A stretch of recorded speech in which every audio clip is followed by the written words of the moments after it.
Olá pessoal, fico feliz de estar mais um domingo aqui com vocês no canal Leia Preta, lugar onde sempre falaremos de literatura empoderadora e significativa, porque a gente sabe que cultura e educação e literatura são talvez as melhores ferramentas para diminuir as desigualdades e empoderar as pessoas.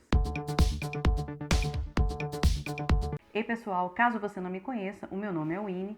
Nesse segundo vídeo do canal Leia Preta Leia, nós vamos iniciar uma viagem para o sul dos Estados Unidos no início do século XX, onde nós vamos conhecer a nossa heroína da vida real, que é a escritora negra Maya Angelou, que narra em seu livro sua extraordinária história e a narrativa dos seus primeiros anos de vida, de infância e adolescência. Em sua autobiografia, Eu Sei Porque o Pássaro Canta na Gaiola, de 1969, Maya narra pra gente a sua infância e a sua adolescência, principalmente falando da infância como criança negra no sul dos Estados Unidos, dentro do sistema de segregação, até a sua adolescência na Califórnia, finalizando o livro no momento em que, entre aspas, ela atinge a sua maioridade, a sua maturidade. Esse livro é o primeiro e o mais famoso dos 5 livros autobiográficos que a Maya escreveu sobre si mesma, traçando sua história de vida dos anos 30 até a década de 1970.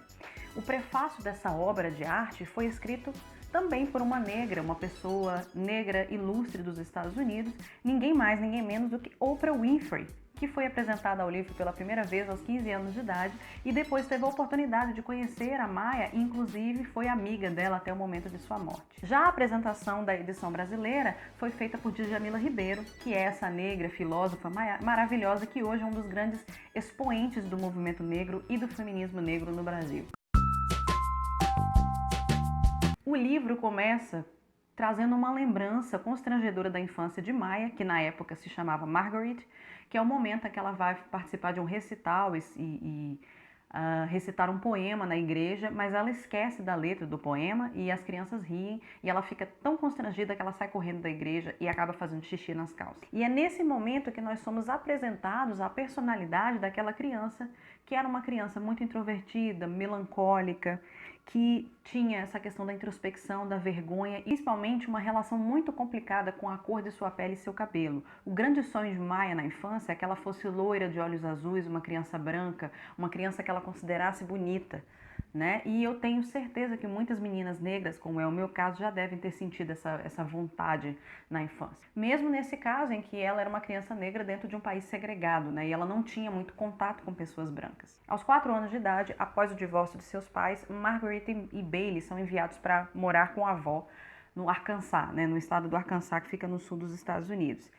E eles passaram a viver com o tio Willie e com a sua avó paterna, que é uma senhora assim bastante rigorosa e muito religiosa, que eles chamam de Mama, né, que é o apelido das avós. Na verdade, o nome dela era Anne Henderson. Mama e seu filho tio Willie, eles são donos do mercado de estampas e são figuras relativamente importantes para aquela sociedade. É nesse capítulo que nós conhecemos a realidade daquela cidade do sul dos Estados Unidos, que é baseada num sistema sulista muito pobre e que vivia dentro desse sistema de segregação. Então eles vão morar na parte negra de Stamps e existe uma parte branca que fica completamente isolado. Os vizinhos de Maya, de sua família, são pessoas negras muito pobres, são agricultores, que a maioria deles estão envolvidos com a colheita de algodão, que era aí o grande commodity, né, que era exportado dos Estados Unidos desde a época da escravidão, que é o caso parecido com da nossa cana-de-açúcar. Nesse lugar, a Mama é uma figura extremamente respeitada, porque ela é dona do único mercado da região, que serve a todas as pessoas, e ela também empresta dinheiro, né, sem juros para as pessoas que precisam. Nos primeiros capítulos é que a gente conhece a figura da Mama, né, que é essa mulher, essa matrona negra, gorda, alta, que é muito rigorosa, muito rígida, muito religiosa. Ela é batista, né, e ela cria os netos com mão de ferro, mas ao mesmo tempo com um carinho à sua maneira. E a gente também conhece o tio Willie, né, que é o tio aleijado da Maya. Ele é o irmão mais novo do Bailey, que é o pai dela, e ele é um homem que é bem tratado pela mãe, etc., mas ele é considerado inferior aos outros homens negros, porque afinal de contas ele não consegue desempenhar nenhum trabalho. Maya e Bailey, eles se destacam muito na escola, eles começam a trabalhar com a avó na venda e são consideradas crianças muito inteligentes, muito pra frente, que tiram boas notas, etc. E a Maya sempre valoriza na narrativa essa figura desse irmão, que sempre foi o seu protetor e o seu melhor amigo. E Bailey também é considerado o bonito da família, porque ele tem traços mais brancos, por assim dizer. A Maya sempre fala da pele achocolatada, do cabelo cacheado e como ele tem traços suaves. Ela, por outro lado, se considera uma menina alta, desengonçada, de pele muito escura e de cabelo tão crespo que ela chega a dizer que é um capacete. E aí a gente percebe realmente como ela tem problemas de autoestima grave com a própria figura dela, porque além dela ser uma criança negra, ela acaba sendo considerada uma criança feia, mesmo para o padrão dos negros, né? Essa história também trata de como é difícil, das dificuldades que qualquer menina enfrenta a partir do momento que ela nasce. Eu fiz um vídeo sobre a Maya Angelou no ano passado no meu outro canal, o Freewinnie, né? E eu vou colocar o link aqui para vocês assistirem. E é fato sabido, até porque ela mesma escreve sobre isso, que a Maya foi violentada pelo padrasto quando tinha apenas 8 anos de idade.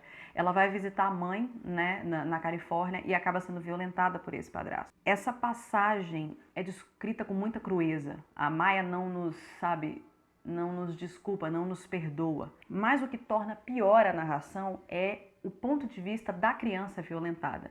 Porque a Maya, ao mesmo tempo, não entende o que aconteceu e, ao mesmo tempo, ela acha que ela é culpada pelo que aconteceu e, ao mesmo tempo, ela não entende por que o homem a machucou, porque o homem fez aquilo com ela. Em determinado momento, ela acaba dizendo que foi ele, só que ele é julgado e acaba saindo impune.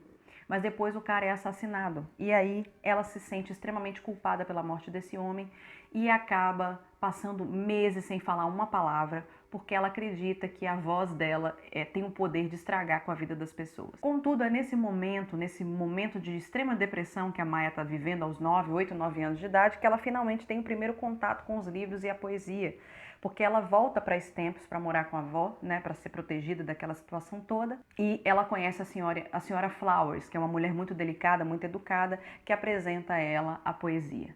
A Maya também acaba trabalhando em casa de família aos 10 anos de idade, fazendo faxina, mas ela descobre que aquilo ali não é para ela. Ela simplesmente não aceita aquela situação de subalternidade que eles colocam ela, simplesmente por ser uma menina negra. Maya descreve o cenário do seu livro de forma muito interessante, porque ela não lança o seu olhar de mulher adulta sobre a sua infância, mas sim ela narra a história do ponto de vista da criança, do ponto de vista limitado e inocente daquela menina introvertida e melancólica.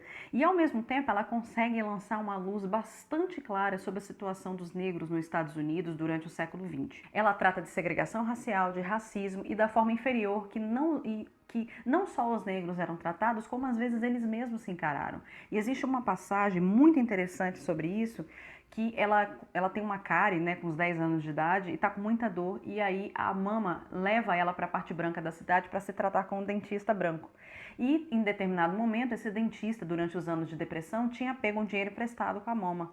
Ele deve um favor para a mama, mas ele se recusa a atender a criança simplesmente por ela ser negra. E é bem interessante que a cidade é tão desegregada que a Maya praticamente não vê pessoas brancas, né? Ela considera essas pessoas como sendo de outro planeta. Outro momento que a gente vê claramente a questão da segregação é no momento da formatura da 6ª série da Maya, né? Nesse momento, eles estão lá todos felizes que vão se formar e recebem algumas autoridades brancas do governo do estado.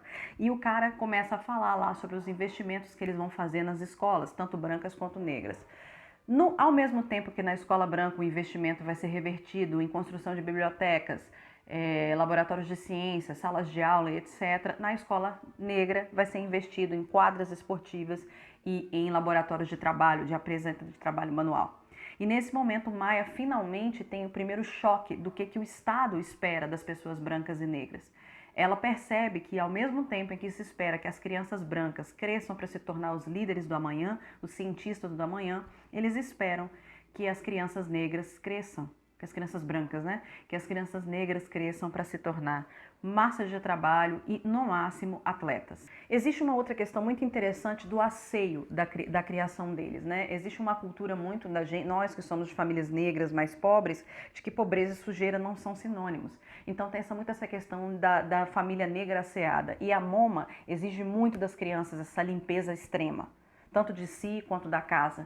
Mas aí, por outro lado, do outro lado do espectro, nós conhecemos os white trash, que são o que a Maya chama de brancos lixeiros, que são pessoas brancas muito, muito pobres dos Estados Unidos, existem até hoje, pode ser chamado de redneck, por exemplo, e essas crianças eram crianças iletradas, crianças que não iam à escola, crianças descalçadas, crianças muito pobres e muito sujas, que mesmo assim se sentiam superiores a eles pelo fato de serem brancas.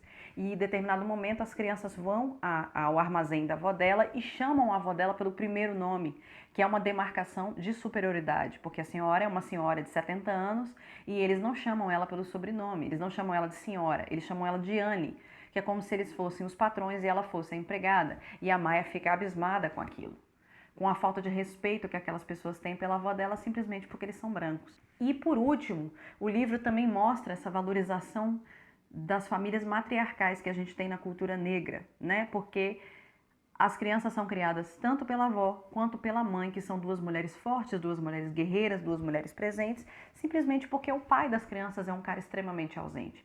Em pouquíssimas vezes o pai da Maya aparece no livro e todas as vezes que ele aparece é apenas para mostrar pra gente como ele pouco se importa com os filhos dele. O livro traz questões fundamentais para a gente entender a vivência dos negros em países colonizados, como é o caso do Brasil. E a narrativa de Maya deixa clara a situação da vivência do negro que a gente pode aplicar à nossa realidade brasileira.